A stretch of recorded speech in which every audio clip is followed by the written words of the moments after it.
Nnọọ, na nke taa m ga-akụziri gị elekere.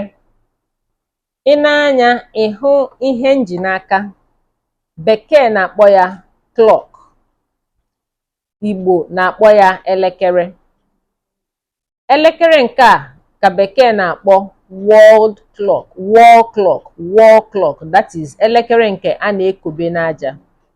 Enwe elekere nke a na-agba n'aka, a na-akpọ ya wristwatch n'onu Bekee, wristwatch.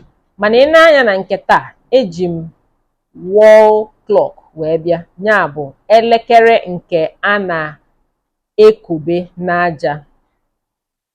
In this channel, I teach Igbo language. Learn Igbo language with Igbo. In case if this is the first time of seeing this video, please kindly subscribe to this channel and stay tuned. Turn on your notification bell to get notified whenever I upload a new video. Let's learn Igbo language together.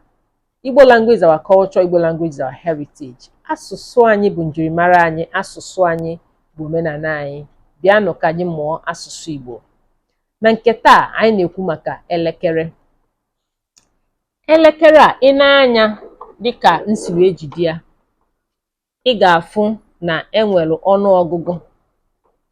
Enwere ọnụọgụgụ n'elekere a site n'otu, abụọ, atọ, anọ, ise, isii, asaa, asatọ, itoolu, iri, iri na otu, iri na abụọ.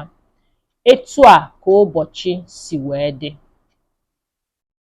Ị na-anya n'ihe onyonyo a, ịfụ na ọ fọdụrụ nkeji iri abụọ ka ọ kụọ elekere iri na abụọ. Ọ fọdụrụ nkeji iri abụọ ka ọ kụọ elekere iri na abụọ. Nke a na-agbagharị ka a na-akpọ tịnkọm tịnkọm, tịnkọm tịnkọm ka a na-akpọ nke a na-agbagharị. Nke a ka a na-akpọ nkeji. Tịnkọm tịnkọm a ka Bekee na-akpọ seconds. Tịnkọm tịnkọm ka Bekee na-akpọ seconds. Mana nke a bụ nkeji. So achọrọ m ka anyị mee nnwale n'ihe onyonyo a. Ka ị gwa m ihe na-akụ na elekere gị ugbu a na Bekee, ka m kọwarụ gị ya n'asụsụ Igbo. Gwa m ihe na-akụ n'elekere gị ugbu a, ka m kọwarụ gị ya n'asụsụ Igbo. Ị na-anya n'elekere nke m, ịfụ ihe na-akụ. Ọ fọdụrụ nkeji iri na asaa ka ọ kụọ elekere iri na abụọ. Ngwa gwa m ihe na-akụ n'elekere gị. Ị bịa n'elekere nke a na-agba n'aka, ọ nwekwara tịnkọm tịnkọm a, nwekwa nkeji. Ọkwa ị na-aghọta ihe m na-agwa gị? Ka anyị mụọ asụsụ Igbo. Ama m na nke a ga-ata obere akpụ, mana ịmụọ ya taa, ị ga-amụta ya. Mbọsị ọzọ ị na-ekwu ihe na-akụ n'elekere gị n'asụsụ Igbo, ị ma na-asụzụ ya na Bekee. Ọkwa ị na-aghọta ihe m na-ekwu? Agwa gị na nke a na-agbagharị ka a na-akpọ tịnkọm tịnkọm, nke a ka a na-akpọ nkeji. Ọ bụrụ na ọ nọrọ na nke a na nkeji itoolu, ọ bụrụ na ọ fọdụrụ nkeji iri na ise, nkeji iri na ise ka ọ kụọ elekere iri na abụọ. Ọ bụrụ na ọ nọrọ, ọ fọrọ nkeji iri na ise ka ọ kụọ elekere iri na abụọ, na tịnkọm tịnkọm one fọrọ. Ị ga-eji nwayọọ nwayọọ gwa m ihe na-akụ n'elekere gị, ka m gwa gị ihe ọ pụtara n'asụsụ Igbo. Ọkwa ị na-aghọta ihe m na-ekwu? Tịnkọm tịnkọm na-agbagharị, ọ na-ezu ike. Ọnyanwa bụ ihe na-eme otu nkeji. Tịnkọm tịnkọm iri isii na-eme otu nkeji.